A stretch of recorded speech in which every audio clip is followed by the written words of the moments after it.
Lumabas na rin po yung result po ng autopsy at namatay po ang dalawang biktima po. Ang nakalagay po doon na cause of death po ay asphyxia by manual strangulation. So sinakal po sila. Ang pinangsakal po sa kanila ay yung lubid po na orange.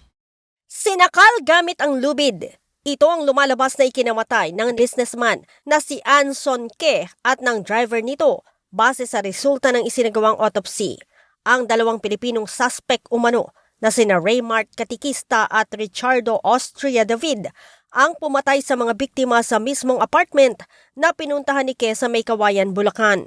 Ito po ay provided po ng pamilya po ni Pabilio. Suot po niya yung sapatos na New Balance at yung kanyang sombrero ay nakita po sa loob.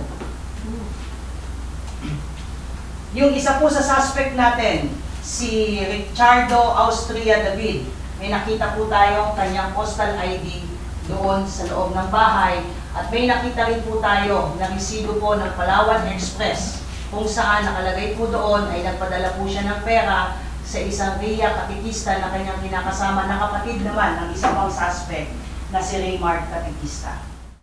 Matapos patayin, isinakay-ani ang bangkay ng dalawa sa isang Ford Everest para itapon sa Rodriguez, Rizal noong April 9.